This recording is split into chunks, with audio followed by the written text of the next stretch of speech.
Welcome to a Magic the Gathering video. My name is November Lima, and with Streets of New Capenna coming out soon, I have put together some decks that I think will be pretty solid whenever the new standard comes out. So let me share them with you.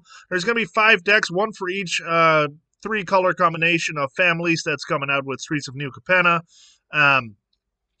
And the first one is going to be one pretty similar to what we play now. This is going to be the closest to a deck that you know right now, which is Esper Planeswalkers, Esper Super Friends, Esper Control, however you want to call it. It's that really annoying list to play against, but really fun to play, where you leverage Planeswalkers for value. So our main Planeswalkers here, we've got the Wandering Emperor and Kaido Shizuki and Lolth. Those are the ones we already know. And what I'm adding here is Elspeth Resplendent. Elspeth Resplendent is a great card to be able to make your tokens bigger, stronger, give them flying, lifelink, whatever you want to do. Or you have that -3 ability where you can get a look at the top 7 cards and put a 3 mana value or less card from your library onto the battlefield. Overall, a lot of value in this one card. So let's just go through the whole list here. We've got some of the removal we already know in Portable Holes and March of Otherworldly Lights. Reckoner Bankbuster is great for some extra card draw and potential beater later on. Meadog Massacre to control the creature decks. Some Vanishing Verses, cut it down from 4 to 3, simply because Vanishing Verse is going to have a little less targets to hit with all the multicolored cards we're going to start seeing, but it's still really good removal. Kaido Shizuki is the best value engine in this deck, and very early on is going to start drawing extra cards for you. Nimble Larcenist is one of the new cards. It's a 2/1 flyer that when it enters the battlefield, you get to see your opponent's hand, and you get to pick either an instant, sorcery, or artifact that you can then exile from their hand. Exile, done, gone, period. It's not coming back. So really powerful card for some hand hate if you need to potentially take out something out of your opponent's hand. Soul Shatter is great against like Goldspan Dragon and such. Just a good card to have overall. Voidrand is what we kind of fill the gap for removing some of the other removal spells. Voidrand takes care of anything and cannot be countered. Super powerful removal card, so we've got 3 of those. Depopulate, we've got 2 Doomskars here that we can potentially leverage earlier in the game. But having 1 Depopulate as a 4-mana removal spell is really nice. The nice thing about this is we're going to have some multicolored creatures on the board, so if we get a card draw out of it, it's pretty sweet. 2 of those are the Obscura Interceptor. Obscura Interceptor is a creature that's a 3/1. It has Flash and Lifelink, which is relevant in a deck like this, being able to gain some life if you play against aggro decks. That has Flash is nice. The nice thing about it is when it enters the battlefield, it connives. And if it connives this way, where you draw a card and you discard a non-land card, it gets +1/+1, so it becomes a 4/2 lifelinker, which is pretty relevant. But also you get to put a spell into your opponent's hand. So it's kind of works as a Frilled Mystic kind of card, but with the lifelink, so it works perfect in a deck like this.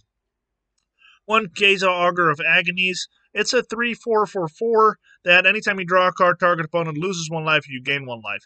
Typically, I'm not a fan of those kind of effects, but in this deck, we're going to be drawing quite a bit of cards. We're going to be drawing cards with Lolth. We're going to be drawing cards with Kaito. Actually, a lot of cards with Kaito.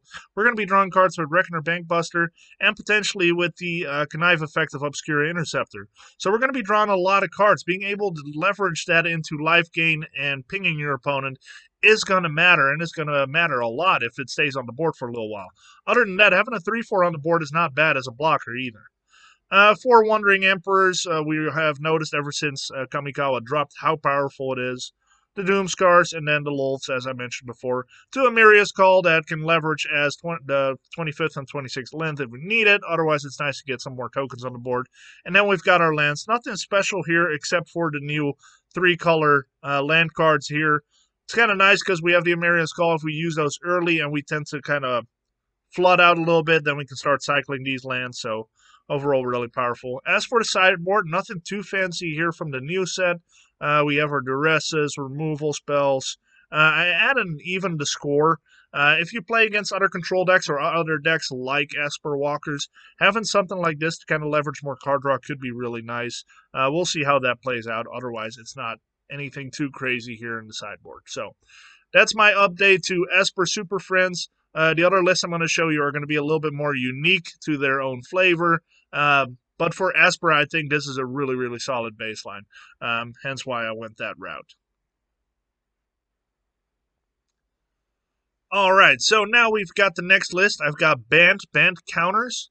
And banned counters is a bit of an aggro deck with a bit of a mid-range feel, if that makes sense. Um, so it has early creatures. It has Hopeful Initiate, which is just very powerful with anything that can make it bigger. And then being able to remove some +1/+1 counters to destroy artifacts or enchantments is going to be really relevant. We've got Gala Greeters, so I kind of use these instead of Prosperous Innkeeper, simply because this can get bigger. And it can also help leverage some treasures for some bigger cards later on. But just the fact that Gala Greeters can get bigger by itself is really nice as well.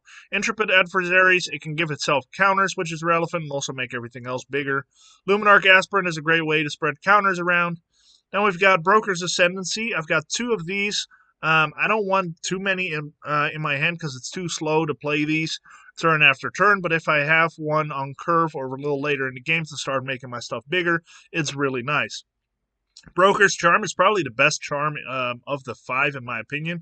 So I've got 3 of these. It helps make your stuff bigger if you need it to. Otherwise, it can destroy an enchantment or draw 2 cards. So it's a great little versatile card here. Endless Detour, so 2 of these that kind of function as an Aether Gust, but on all colors instead of just blue. Very powerful card, so that's kind of my tempo card here to kind of leverage the advantage. Exotic Pets is a really cool card that you can play at an instant, create 2 1/1 tokens, and then they can get counters, kind of similar to the counters you currently have on your stuff. So with this, it'll mainly just be +1/+1 counters, but still, that's pretty nice to be able to get 2/2 creatures for 3 mana at instant speed. And they can't be blocked. So if you make them bigger after that, you've got some really powerful unblockable creatures. So very powerful card here. 1 Quandrix command also to help create some counters. Otherwise, it's also you can counter an enchantment or an artifact. You can do some other stuff with it that makes this a very powerful card. So I think having a one-off of Quandrix command in this list is really good. 2 Skyclave Apparitions, just kind of as creatures that can take care of stuff.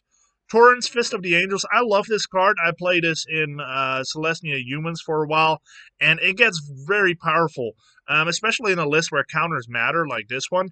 Having Torrents on the board that can get bigger by itself, and then every time you have cast a creature spell, it creates a token with training. You quickly take over the board. 1 Falco. I don't know how good this card really is. I think it's really good, but for 4 mana, it's a little on the slow side. That's why I only have a 1-off. Felidar Retreat will help fill up the board or spread counters around. Ao to Dawn Sky is the same kind of as Felidar Retreat here. When it dies, I can either spread counters or I can refill the board. And then Elspeth Respanded is awesome in this deck because especially if you have Elspeth on the board and you kind of give different kinds of counters like a lifelink counter, flying counter, vigilance counter. If you have this on the board and you've been able to spread a couple counters around and then you cast Exotic Pets, you get some very powerful tokens. So all in all, that's kind of the synergy we have there. So this is kind of like a go wide, get stronger kind of deck. With some ways to kind of protect yourself, like the Endless Detour and the Quandrix command. So, really interesting to see how this kind of deck plays out. Land-wise, pretty straightforward. We've got old pathways. Aiganyo is really powerful. And then we've got the 3-color lands like the other deck. So, every deck I'm going to show you is going to have the 3-color lands because they're just super powerful. As for the sideboard, some Fading Hopes to protect our creatures if we need to. Same with Snakeskin Veils. Disdainful Strokes, some Fateful Absences for the creature matchup, Negates, Test of Talents for the control matchup. Bouncer's Beatdown, a really interesting new card. It's kind of a hate card against black permanents. It's kind of like a bite spell. And then we've got the Verincluses and the Out of the Way. Out of the Way is another hate card that's against green, so it's kind of like a Into the Royal or what was the card before that? I don't remember. But basically, putting a card back in their hand, you draw a card. Really good leverage there. And then the 2 Verincluses might look weird. Verinclus A makes our counters grow faster. but also is really good against an opponent's deck that runs counters because it slows that down, cuts it in half. Which is also relevant against like the Walkers deck. If you play this against the Super Friends deck, their Planeswalkers will come on the board with half loyalty, and +1 abilities don't actually make their Planeswalkers grow. So Furinklis is really good in both of those kinds of matchups. So that's this deck. Really curious to see how it plays out. I think it'll be really cool to play. All right, so now we are at Grixis, and for Grixis, I went a bit of a different route. Grixis has a very, in my opinion, strange theme in Streets of New Capenna. So I tried to kind of stick with that theme, but I'm not using too many of the new cards, except some to try to kind of fill it up, if that makes sense. It is based around Sedgemoor Witch. That's like the main engine for this deck. So that's kind of what makes it strange in my opinion. But anyway, let's just get started with the list. It's kind of like, it's a control deck that leverages Sedgemoor Witch, like I said. And what it wants to do is it just wants to create an advantage by being able to recast our non-creature spells. So how do we do that? So first we control kind of the early game with Bloodchief's Thirst, potential Fading Hopes, which we can also use to protect our Sedgemoor Witch. We've got some Eye Twitches. Eye Twitch is nice to be able to sacrifice. Same with the Shambling Gas, but the Eye Twitches also bring back the Learn cards. So we can learn with that to get like Mascot Exhibition, Start from Scratch, Environmental Sciences, and then I've also got Confront to Pass for the taking out opponents' Planeswalkers or bringing back my Ob Nixilis. So those are my Learn cards. So if I can sacrifice my Eye Twitch, that's pretty sweet. Shambling Gas, well, again, I can sacrifice that as well, or trade it in a block to be able to take out a small creature or create a treasure token. A little chat. So that's one way we can sacrifice our Eye Twitch or Shambling Gas. I can draw some cards with it and possibly use that Casualty 1 ability. So Casualty 1 works with both Shambling Gas and Eye Twitch, so that's pretty sweet. Drawing some cards. Expressive Iteration is obviously a great card draw engine. Infernal Grasp with some removal. And then we got Kaito Shizuki. Again, Kaito Shizuki is just really good. I can put a 1/1 token on the board that, again, I can sacrifice with a little chat or even Ob Nixilis. Excuse me. But also just as a card draw engine, and Kaido is very powerful. Maestro Ascendancy. This is where kind of like the engine in the deck in combination with the Sedgemoor Witch. So these two really go well together. So Maestro Ascendancy, what it does, once during each of your turns, you may cast an instant or sorcery spell from your graveyard if you sacrifice a creature. In addition to paying its other cost. So you can only do that once, then that spell goes into exile. But if you have a Maestro's Ascendancy on the board, with Sedgemoor Witch, you're going to be generating quite a bit of 1/1 pests.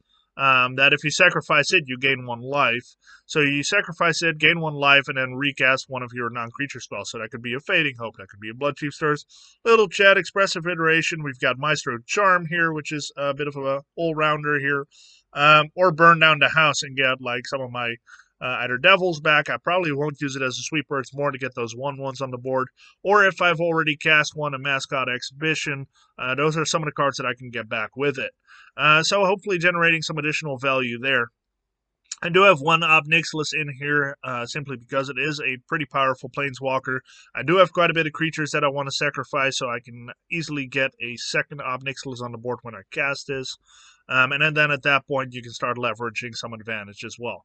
So it is a bit of a go wide kind of control deck that leverages sacrificing your 1/1s, whether that's your Shambling Guest, Eye Switches, Pests, Devils, so that you can start generating value by recasting some of your non-creature spells.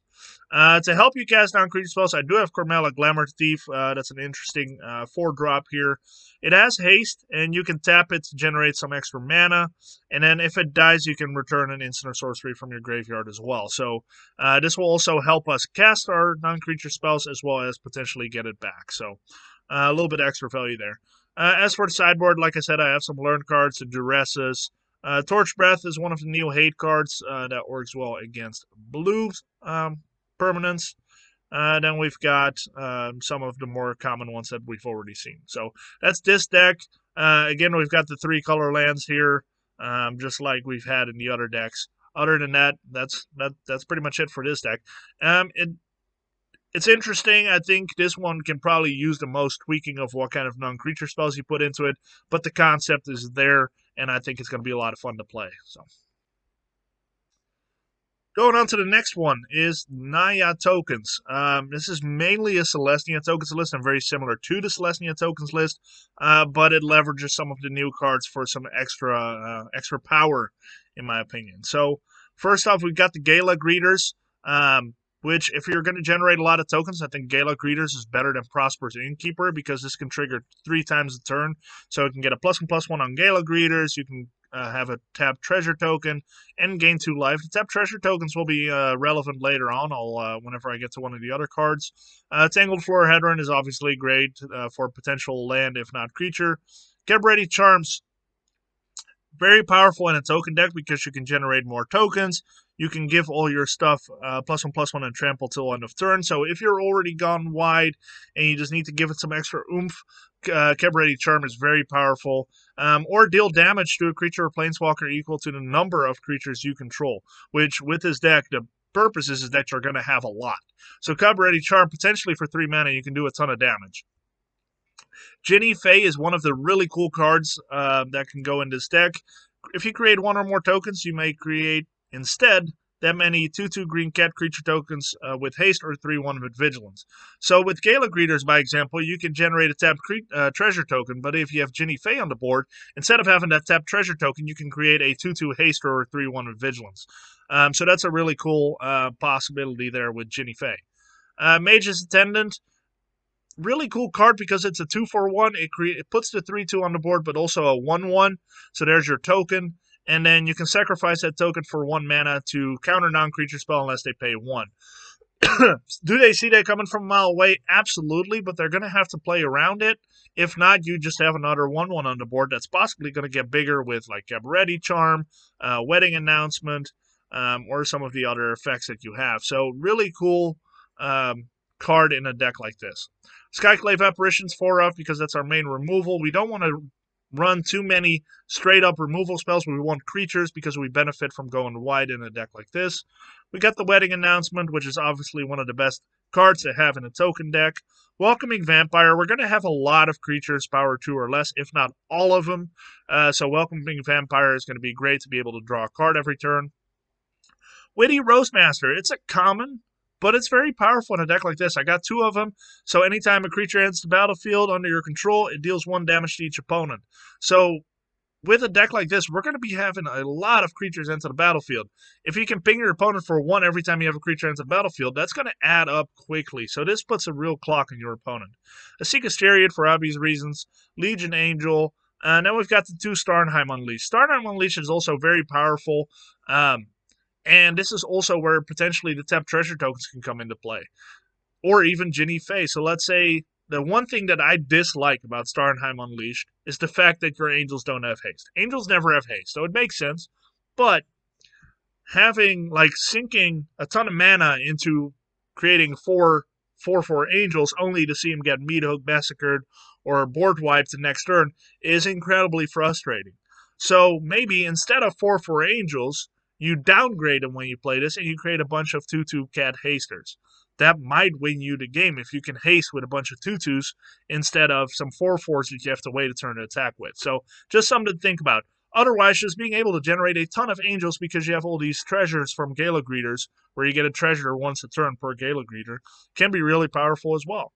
I would just be careful investing too much into generating a lot of treasure tokens, because if you run into like a Culling Ritual or a Farewell, all your treasures and all that hard work is gone. So something to think about.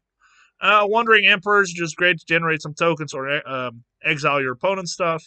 Elspeth Resplendent, also great because you can put a permanent with mana value 3 or less onto the battlefield, which is pretty much everything from here down. So all of these cards, everything here, can be hit by Elspeth Resplendent. So the chances that you're going to miss with it are very slim. So very powerful Planeswalker to have in the set. 1 Ren and 7, simply because if you have, it can help you with some lands. Also, just putting a big tree on the board is really nice, especially with the Seeker Chariots. So that's why we have that in there. Some Emeria calls, and then we're going straight into the land. So as you see, we have a little less lands here than before, but that's because we do have the Tangled Florahedrons here. The Emeria's call, so those all can count as lands, and the Gala Greeters to generate some treasure tokens. So I'm not too worried about not having enough lands in this deck, so that's why it looks like there's less. Keep in mind, we're also putting in the 3-color lands in this deck as well. All in all, I think this this token deck has a lot of potential. So I'm really excited to play this one. As for the sideboard, some safekeepings, Torch Breath, Fateful Absence, Bouncers Beat Down, Guardians of Faith, just to be able to phase out our tokens to protect them against a board wipe. Talking about board wipes, this is a really cool potential board wipe. Deal 3 damage to each non-token creature. So we're going to put these in against the creature decks that don't generate a lot of tokens. Think of Mono White or something. Being able to do a one-sided board wipe is really cool. And then the Legion Angels to be able to fill up for whenever you cast this one. So that's the Naya Tokens deck. Let's move on to the next one. All right, we're down to the last deck. And this is possibly my personal favorite, simply because I like the black and green based mid-rangey decks, and that's exactly what this Jund deck is. And it has some fun stuff that it can do. So let's go ahead and cover this deck. So first off, we've got the Jaspera Sentinels into Magdas, simply because it's a great way to generate mana quickly. 1 Infernal Grasp as removal, 1 Valky as potential hand disruption against creature decks. Otherwise, it's a later game, very powerful planeswalker. Fable of the Mirror Breaker is great to generate some value early on, kind of like Magna, where you can generate the treasures. Also being able to draw some cards if you need to, and then after that you get that other side where you can tap that creature to generate a token of another creature, which is going to be relevant if we play our Titan of Industry, because I do have 1 Titan of Industry in here.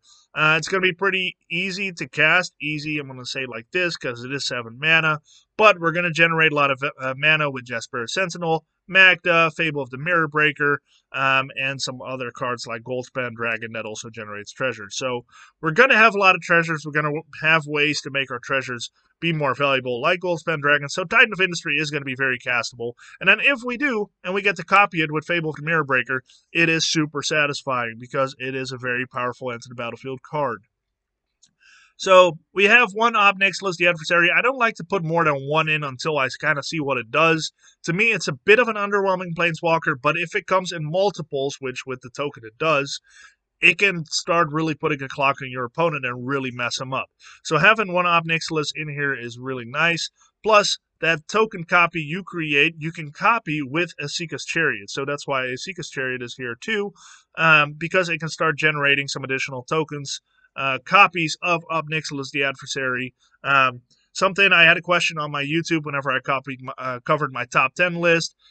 If you copy the token copy of Ob Nixilis, so let's say you have Ob Nixilis, the original, Ob Nixilis that came on with the casualty loyalty, that one is your copy, your token. You copy it with Esika's Chariot, it will come on the board with the loyalty amount equal to what it was when you originally had it come on the board. So if you did casualty 2, let's say I'm sacrificing my Magda, casualty 2, then later on, if Esika's Chariot is copying my Ob Nixilis token, it'll come on with loyalty 2. So that hopefully answers that question. Riveteur's Charm, very powerful. It can be a Soul Shatter. It can be kind of a generator of cards for the next turn, and you can exile opponent's graveyard. So all in all, very powerful card.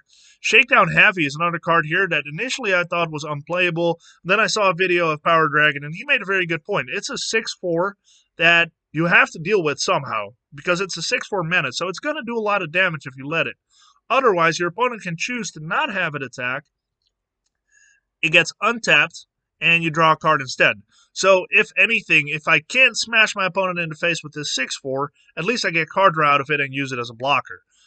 So that makes it very powerful. I like that it untaps if they choose for it to come out of combat, because then you can at least use it as a blocker on the way back. It's not just, okay, I attack with it, it's tapped, I get a card out of it, but then on the way back I get damage to my face.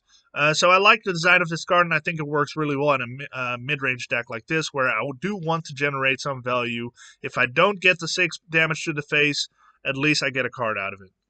Esika's Chariot, obviously, Helena and Elena.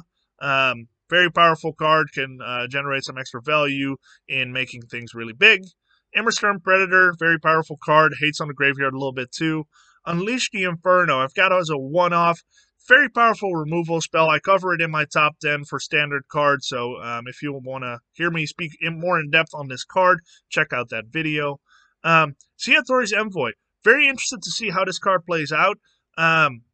I have been disappointed in the past by 4-drops that have trample 5/4 that have added effects when they deal damage. Looking at, what's the card's name? It was a Golgari card in War of the Spark that was a 5/4 with trample, and when it dealt damage, you could bring a card back from the graveyard. It was horrible. It was a bad card. It didn't do anything. But there's just a lot of cool effects about this card, plus the fact that it has Blitz makes it a little bit more relevant. So really curious to see how this card plays out. 3 Goldspan Dragons, just one of the most powerful cards in Standard. 2 Wrenn and 7s. Wrenn and Chariot is just a really good combination. Also helps me generate some value, get some lands, potentially get the Titan of Industry on the board quicker. So that's just a whole lot of value happening here. That's why I look forward to playing this deck. As of before, again, we've got these 3 mana cards here, very powerful. Sideboard, Duresses and Pithing Needles, Ray of Enfeeblement, pretty standard stuff here, nothing too fancy. This is old cards we already know, except for Nightclubber. Nightclubber is the Neil Plaguemare. I love Plaguemare, it's one of my favorite cards, so this is in there probably more for bias than the fact that it's actually a really good card. When it enters the battlefield, creature your opponent control get -1/-1 until end of turn. This could be really good against token decks in the early game, or just against some like mono white or whatever. This can be a really powerful card, so that's why it's in there. I don't know if it's going to stay in there. That's probably the one spot in the sideboard that I would say you can change the soonest. I just really love this card, so I'm going to try to play with it. So those are my 5 decks, one for each color family that is represented in New Capenna. I hope you like them. The link to these decks is going to be in the description.